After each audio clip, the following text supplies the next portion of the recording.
Hello students. I hope आप सभी काफी फिट और हेल्दी होंगे। इसी आशा और भरोसे के साथ आज हमारा क्लास शुरू करते हैं हम लोग। तो स्टूडेंट्स, आज हमारा टॉपिक है फोटोसिंथेसिस। ठीक है, फोटोसिंथेसिस आप लोग आज मैं समझाने वाला हूं। तो देखिए, फोटोसिंथेसिस एक्चुअली ये दो वर्ड से मिलकर बना हुआ है। फोटोन, फोटोन मीन्स लाइट के, सनलाइट के जो इनविजिबल पार्टिकल होते हैं, जो अर्थ में आते हैं इनविजिबल पार्टिकल्स। सेकेंड वर्ड है आपका सिंथेसिस। सिंथेसिस माने किसी चीज को बनाना, किसी चीज का मैन्युफैक्चर करना, किसी चीज को प्रिपरेशन करना। ठीक है, तो ये जो फोटोसिंथेसिस वर्ड है, ये फोटोसिंथेसिस आपके फोटोन का मीनिंग मैंने बोला लाइट के इनविजिबल रेज, और उस इनविजिबल रेज के प्रेजेंस में ग्रीन प्लांट के द्वारा फूड बनाने की जो प्रोसेस होती है, इस प्रोसेस को हम लोग फोटोसिंथेसिस बोलते हैं। ठीक है, अब आती है स्टूडेंट बात, देखिए ये फोटोसिंथेसिस कैसे प्लान करेंगे, कहां पे करेंगे, तो इसके बारे में पहले हम लोग समझेंगे। देखिए, फोटोसिंथेसिस एक्चुअली दुनिया के जितने भी ग्रीन प्लांट हैं, उन ग्रीन प्लांट के स्पेशली जो ग्रीन पार्ट होते हैं, ठीक है, तो ग्रीन पार्ट बोलने से स्पेशली आप लोग जानते हैं कि जो हरे पत्तियां होते हैं ना, स्पेशली उनकी पत्तियां काफी हरे होते हैं। स्पेशली अगर आप स्टेम को देखेंगे तो जो योंग स्टेम होते हैं, योंग स्टेम नहीं, आपके फ्रूट्स जब कच्चे होते हैं तो पार्ट्स आपके ग्रीन हो सकते हैं। तो ऐसे डिफरेंट जो पार्ट है एक प्लांट बॉडी के जो ग्रीन कलर के होते हैं, उनमें एक्चुअली क्लोरोफिल पाई जाती है। ठीक है, तो ऐसे पार्ट में ही आपके फोटोसिंथेसिस की प्रोसेस होती है, और जो पार्ट ग्रीन नहीं है उस ग्रीन पार्ट में आपकी फोटोसिंथेसिस की क्रिया नहीं हो सकती। देखिए, डेफिनेटली फूड उन पार्ट को भी चाहिए जो ग्रीन नहीं होते हैं, उसको मैं बाद में समझाने जा रहा हूं। लेकिन आप लोग सिर्फ अभी इतना समझिए कि जितने भी ग्रीन पार्ट है प्लांट के, वो सारे ग्रीन पार्ट में आपको फोटोसिंथेसिस होगी। तो अभी मैं आप लोग को दिखाने जा रहा हूं। देखिए, ये मैंने एक लीफ लिया है, ये लीफ के अपर पार्ट है। देखिए अपर पार्ट, इस अपर पार्ट को हम लोग बोलते हैं अपर एपिडर्मिस। ठीक है, और ये आपकी इसके लोअर पार्ट है जिसको हम लोग बोलते हैं लोअर एपिडर्मिस। यानी एग्जैक्टली आपका फोटोसिंथेसिस जो अपर एपिडर्मिस है और जो लोअर एपिडर्मिस है, इन दोनों के बीच में एक टिश्यूज पाई जाती है, एक उत्तक पाई जाती है जिसको हम लोग मेसोफिल टिश्यू बोलते हैं। इस मेसोफिल टिश्यू के अंदर में क्लोरोप्लास्ट पाई जाती है। देखिए स्टूडेंट, क्लोरोप्लास्ट के अंदर में आपकी क्लोरोफिल पाई जाती है जो आपकी लीफ को ग्रीन कलर देती है। देखिए, तो ये जो मैंने अभी दिखाया आप लोग को, ये मेसोफिल टिश्यू के क्लोरोप्लास्ट के अंदर में एक्चुअली आपकी फोटोसिंथेसिस की क्रिया होती है।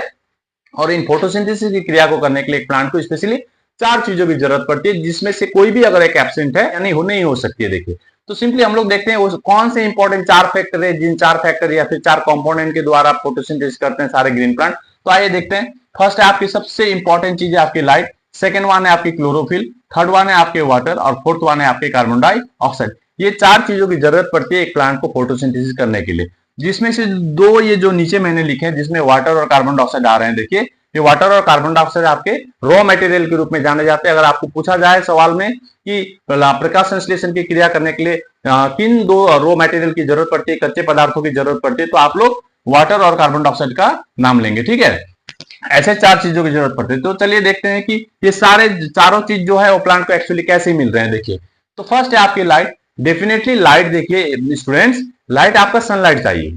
ठीक है, लेकिन इसमें भी एक कंफ्यूजन है, क्या सनलाइट के एब्सेंस में क्या कोई ग्रीन प्लांट फोटोसिंथेसिस कर सकते हैं? तो डेफिनेटली इसका आंसर ना नहीं बोलेगा आप लोग। आप लोग देखे होंगे कि हम लोग इंडोर में काफी बहुत इंपॉर्टेंट प्लांट्स रखते हैं। ठीक है, अपने घर को डेकोरेटिव कराने के लिए, सजाने के लिए, या फिर उसके कुछ दूसरे मेडिसिनल यूज भी है, उससे काफी ज्यादा ऑक्सीजन प्रोवाइड होती है। ऑक्सीजन प्रोवाइड करने वाले भी कुछ इंडोर प्लांट होते हैं जिसके कारण भी हम लोग उसको घर में रखते हैं। देखिए, तो साइंटिफिक रीजन भी है और डेकोरेटिव रीजन भी हमारे। तो जो इंडोर प्लांट्स रखते हैं उनको डायरेक्ट अगर सनलाइट नहीं पहुंचती तो भी वो फोटोसिंथेसिस की क्रिया करके देखिए आपके वो सर्वाइव कर सकते हैं। ठीक है, तो ये कंपलसरी मैंडेटरी नहीं है कि सनलाइट ही चाहिए और प्रकाश संश्लेषण की क्रिया शुरू होगी, या फिर एक पेड़ पौधे प्रकाश संश्लेषण की क्रिया कर सकते हैं, ऐसी कोई बात नहीं है। लेकिन अगर मेजरली बोलेंगे, अगर मेन इंपॉर्टेंट सोर्स जो एनर्जी चाहिए प्लांट को फोटोसिंथेसिस की क्रिया करने के लिए, तो मेन एनर्जी सोर्स होगी आपकी सनलाइट। क्योंकि सारे लाइट, अगर मैं बोलूंगा कि दुनिया के सारे प्लांट को अगर हम लोग आर्टिफिशियल लाइट प्रोवाइड कर देंगे, उनको एलईडी लाइट प्रोवाइड कर देंगे, उनको हेलोजन प्रोवाइड कर देंगे, तो क्या वो फोटोसिंथेसिस की क्रिया कर सकते हैं? तो कर तो सकते हैं। देखिए, अगर एक जो रेंज होती है लाइट, एक्चुअली लाइट का जो काम है इंपॉर्टेंट, देखिए जल को तोड़ना होता है। इसको मैं अभी बता रहा हूं आप लोग को, प्रकाश संश्लेषण की क्रिया में जल को तोड़ना होता है। तो आर्टिफिशियल लाइट भी अगर जल को तोड़ सकते हैं, एक्चुअली 400 से 700 नैनोमीटर की जो वेवलेंथ की लाइट होती है, अगर ये लाइट प्लांट को मिल पाए तो फोटोसिंथेसिस की क्रिया कर सकते हैं, चाहे उसका उस लाइट का सोर्स कुछ भी, उससे हमें मतलब नहीं। 400 टू 700 नैनोमीटर की हमें वेवलेंथ वाली लाइट चाहिए, और स्पेशली उस लाइट में दो कलर को एब्जॉर्ब करेंगे प्लांट स्पेशली। तो फोटोसिंथेसिस के लिए भी एक ऑब्जेक्टिव क्वेश्चन काफी इंपॉर्टेंट बन जाता है आपके लिए, एमसीक्यू क्वेश्चन, कि कौन सी लाइट इंपॉर्टेंट है फोटोसिंथेसिस के लिए। तो आप लोग बोल सकते हैं कि एक आपका ग्रीन रेड कलर की लाइट होती है और एक आपकी ग्रीन का ब्लू कलर की लाइट होती है। रेड और ब्लू में आपकी मैक्सिमम फोटोसिंथेसिस की क्रिया हो सकती है, और इसके बाद में अगर हम लोग बोलेंगे तो ग्रीन कलर को भी वो लोग एब्जॉर्ब कर लेते हैं, ठीक है। नेक्स्ट भी आपकी टेम्परेचर, जो लाइट प्रोवाइड होंगे उस लाइट के साथ में आपके कुछ टेम्परेचर की भी जरूरत पड़ती है। तो फोटोसिंथेसिस की क्रिया अगर नॉर्मली हम लोग देखेंगे बढ़िया से बढ़िया अगर पेड़ पौधे करना चाहे तो 25 से 35 डिग्री सेंटीग्रेड की जो टेम्परेचर होती है ये काफी फेवरेबल टेम्परेचर है, काफी अनुकूल टेम्परेचर है आपके प्लांट के फोटोसिंथेसिस की क्रिया करने के लिए। तो फर्स्ट अगर हम लोग दुनिया में जितने पेड़ पौधे हैं देखिए उन सारे पेड़ पौधों को तो ये पॉसिबल नहीं है कि हम लोग आर्टिफिशियल लाइट प्रोवाइड करके उनसे फोटोसिंथेसिस कराएंगे। इसलिए हम लोग one of the most important source जो ऑफ एनर्जी होती है प्लांट के लिए जो चाहिए फोटोसिंथेसिस के लिए उसको हम लोग सनलाइट बोलते हैं। इस आर्टिफिशियल लाइट में भी आपकी प्रकाश संश्लेषण की क्रिया हो सकती है, ठीक है, जिसकी वेवलेंथ 400 से 700 नैनोमीटर होनी चाहिए। और साथ में अगर उस लाइट अगर आपके रेड कलर को और ब्लू कलर को आपको प्रोवाइड कर रही है तो फिर प्रकाश संश्लेषण की क्रिया पेड़ पौधे कर सकते हैं। तो लाइट का इंपॉर्टेंस देखिए, लाइट का सोर्स हुआ सन। सेकंड हो जाती है लाइट की इंपॉर्टेंस क्या है, क्यों जरूरत है हमारी इस फोटोसिंथेसिस प्रोसेस के लिए लाइट का होना क्यों जरूरी है। तो सबसे इंपॉर्टेंट किसी भी काम करने के लिए आपको एनर्जी चाहिए, तो प्रकाश संश्लेषण भी जब पेड़ पौधे करेंगे तो उनको भी एनर्जी की जरूरत पड़ती है। तो ये एनर्जी प्रोवाइड होती है सनलाइट के द्वारा, और ये जो सनलाइट है ये सनलाइट जाके आपके क्या करेगी, जो पौधों के जो ग्रीन पार्ट होते हैं जो अभी मैंने बोला उस ग्रीन प्लांट के पार्ट के अंदर में आपके मेसोफिल टिश्यूज है, मेसोफिल टिश्यूज के अंदर में क्लोरोप्लास्ट है, ठीक है। तो इस मेनली लाइट का काम होता है क्लोरोप्लास्ट को एक्साइटेड करना, क्लोरोप्लास्ट को उत्तेजित करना होता है। अगर क्लोरोप्लास्ट उत्तेजित नहीं होंगी तो आपकी फोटोसिंथेसिस की प्रोसेस की फर्स्ट स्टेप शुरू नहीं हो सकती है, ठीक है। यानी सबसे इंपॉर्टेंट जो पार्ट है लाइट का वो है आपके क्लोरोफिल को एक्साइट करना या फिर क्लोरोफिल को उत्तेजित करना, ठीक है। अब सेकंड आते हैं आपके क्लोरोफिल में। तो ये क्लोरोफिल का स्रोत क्या है, देखिए क्लोरोफिल का सोर्स क्या है, प्लांट को क्लोरोफिल कहां मिलता है। जैसे मैंने अभी थोड़ा देर पहले बोला कि पौधों के जितने भी ग्रीन प्लांट होते हैं वो ग्रीन प्लांट में आपके क्लोरोप्लास्ट होंगे, ठीक है, ग्रीन पार्ट में आपके क्लोरोप्लास्ट होंगे। उस क्लोरोप्लास्ट के अंदर में क्लोरोफिल पाए जाते हैं, तो आपको क्लोरोफिल ढूंढने की बाहर कहीं जरूरत नहीं है, जहां पे ग्रीन पार्ट है वहीं पे आपके क्लोरोफिल होंगे। तो क्लोरोफिल का सोर्स जाएगा, क्लोरोफिल का सोर्स विशेषकर पौधों के हरे भाग बोलिएगा आप लोग। हरे भाग सबसे ज्यादा कौन होते हैं पौधों के, तो डेफिनेटली आप पत्ते तो बोलेंगे, लिप्स बोलेंगे ही। लिप्स के बाद में अगर योंग स्टेम है तो योंग स्टेम, अगर आपके कच्चे फल है तो कच्चे फल में भी आपकी क्लोरोफिल प्रेजेंस हो सकते हैं। अब इनका काम क्या है, देखिए क्लोरोफिल का सबसे इंपॉर्टेंट काम होता है जैसे ही क्लोरोफिल को सनलाइट मिलती है तो वो एक्साइटेड हो जाती है, देखिए उत्तेजित होकर क्या करेगी, जो जल को एब्जॉर्ब किया है प्लांट ने रूट के थ्रू से, ठीक है, सॉइल से रूट के थ्रू से जो प्लांट ने वाटर को एब्जॉर्ब किया और लीफ में पहुंचाए या फिर बाकी किसी ग्रीन पार्ट में पहुंचाए हैं, तो उस वाटर को तोड़ना होता है, ठीक है, जिसे हम फोटोलाइसिस बोलते हैं। तो फोटोलाइसिस की प्रोसेस में क्या होगी, जल के अणु को तोड़ा जाएगा और तोड़ने का काम करता है आपका क्लोरोफिल। तो क्लोरोफिल का सोर्स हुआ आपका हरे भाग, और इनकी कार्य क्या होती है, इनके जो फंक्शंस होते हैं वो फंक्शंस होता है जल को तोड़ना, ठीक है, जिसको हम लोग फोटोलाइसिस की प्रोसेस बोलते हैं, उसको मैं एक्सप्लेनेशन कर रहा हूं। देखिए थर्ड है आपकी वाटर। तो देखिए हमारे जो पेड़ पौधे होते हैं, मैक्सिमम पेड़ पौधे तो आपके टेरेस्ट्रियल होते हैं, यानी स्थल में पाए जाएंगे, लैंड में पाए जाएंगे, है ना। लेकिन कुछ दुनिया में ऐसे ही पौधे जो आपके जल में अपना जीवन को व्यतीत करते हैं। देखिए तो कुछ जलीय पौधे होते हैं, कुछ आपके डेजर्टिक प्लांट होते हैं, वो भी आपके लैंड के पार्ट के हैं, ठीक है। स्थलीय पौधे होते हैं, लैंड प्लांट है, टेरेस्ट्रियल प्लांट है।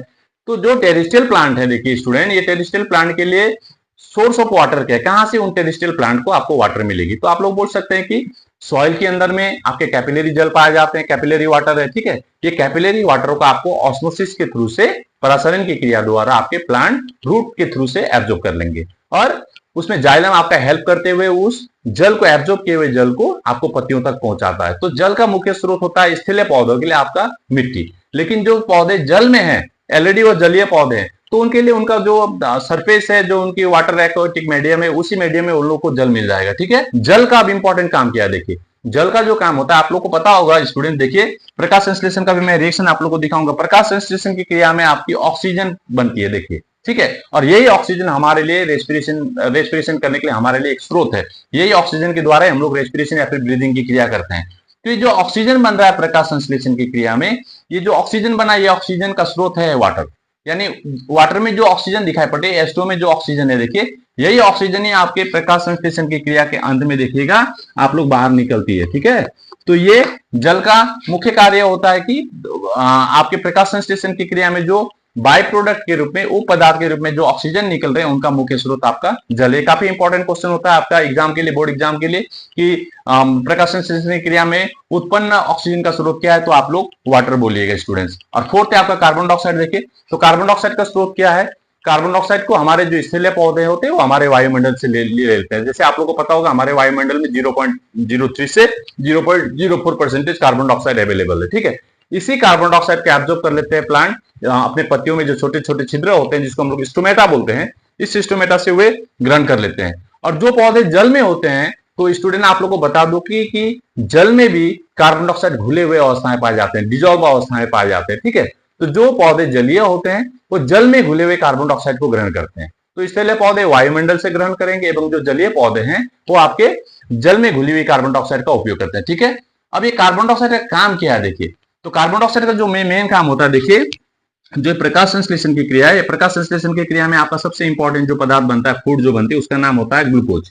ये जो ग्लूकोज बन रही है, इस ग्लूकोज में आप लोग देख रहे हैं कार्बन के 6 परमाणु है, ठीक है, और इसमें ऑक्सीजन भी है। ये जो ग्लूकोज में जो कार्बन प्रेजेंट है और जो ऑक्सीजन प्रेजेंट है, कार्बन और ऑक्सीजन दोनों का स्रोत आपका कार्बन डाइऑक्साइड होता है, ठीक है।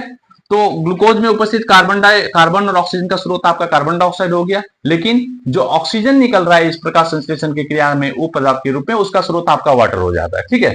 तो समरी में हम लोगों ने क्या देखा, देखिए प्रकाश संश्लेषण की क्रिया में आपके 2 कच्चे पदार्थों की जरूरत पड़ती है, कार्बन डाइऑक्साइड और वाटर, ठीक है। 6 अणु कार्बन डाइऑक्साइड और 12 अणु अगर जल प्रतिक्रिया करेंगे सनलाइट के प्रेजेंस में, ठीक है, सनलाइट के प्रेजेंस में कहां पे होगी, तो क्लोरोफिल जहां पे होंगे, क्लोरोफिल युक्त कोशिकाओं में, ठीक है स्टूडेंट, क्लोरोफिल युक्त कोशिकाओं में, तो आपकी प्रकाश संश्लेषण की क्रिया शुरुआत होगी। और ये जब प्रकाश संश्लेषण की क्रिया खत्म होती है तो आपको क्या क्या चीज मिलेंगे, देखिए एक ग्लूकोज मिलेगा, आपके बाद उसको जल मिलेगी। ये जल आपके अगर एक्सेस हो जाते हैं प्लांट में, तो वो इस जल को, एक्सेस जल को आप लोग प्लांट के द्वारा वो आपको वाष्पोत्सर्जन, यानी जिसको हम लोग ट्रांसपीरेशन बोलते हैं, ट्रांसपीरेशन के थ्रू से वो अपने स्टोमेटा से लिप के द्वारा, ठीक है, या फिर आपके स्टेम के द्वारा वो एक्सेस जल को बाहर निकालने के लिए हेल्प करते हैं। जिस एक्सेस जल की बाहर निकलने की क्रिया को हम लोग ट्रांसपीरेशन बोलते हैं। देखिए ऐसे 3 प्रकार के ट्रांसपीरेशन होते हैं, उसको मैं बाद के क्लास में आप लोग को समझाऊंगा। तो जल बन रहा है और थर्ड में आपकी ऑक्सीजन निकल रही है।